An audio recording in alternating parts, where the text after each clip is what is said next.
Good day everyone! Tara, magluluto tayo ngayon ng ating pork broccoli.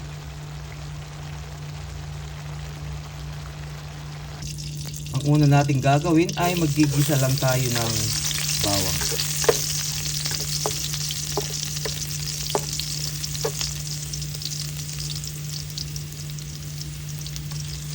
Pagkatapos ng ating bawang ay ilalagay na natin itong karne. Itong karne na to guys ay nilagyan ko na to ng toyo, paminta. Minarinate ko na to kagabi pa. So ayan, ilalagay na natin.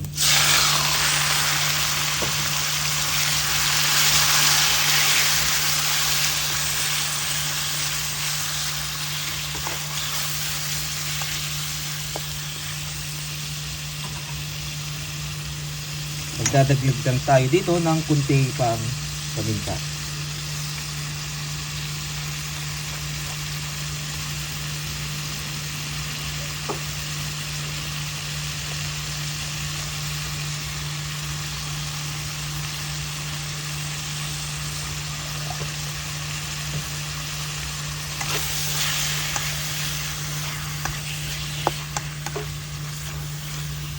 Ganito lang kasimple to guys, hayaan lang natin itong maluto at saka na natin ilalagay yung ating pinakuluan na broccoli.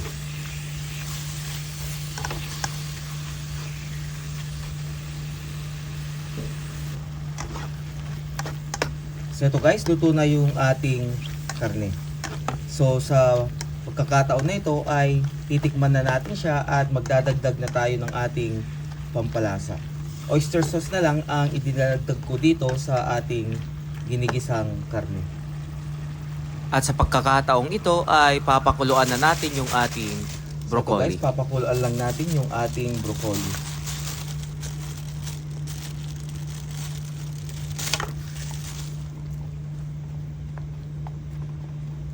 So mga 2 minutes lang yan. At saka natin siya tatanggalin. So ito na nga guys, after 2 minutes ay papatay na natin ito at saka natin ilalagay sa may malamig na tubig. Mas maganda kung half cook lang yung ating broccoli. So dito natin ilalagay yung ating pinakuluan na broccoli. At maglalagay na rin tayo dito ng ating margarine or butter.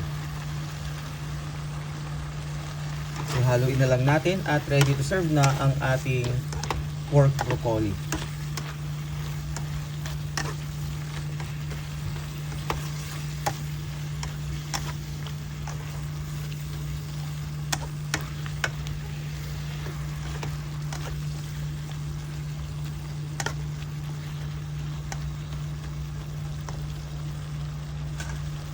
So ito na guys, ready to serve na ang ating beef broccoli o pork broccoli pala. Tara, kain na tayo.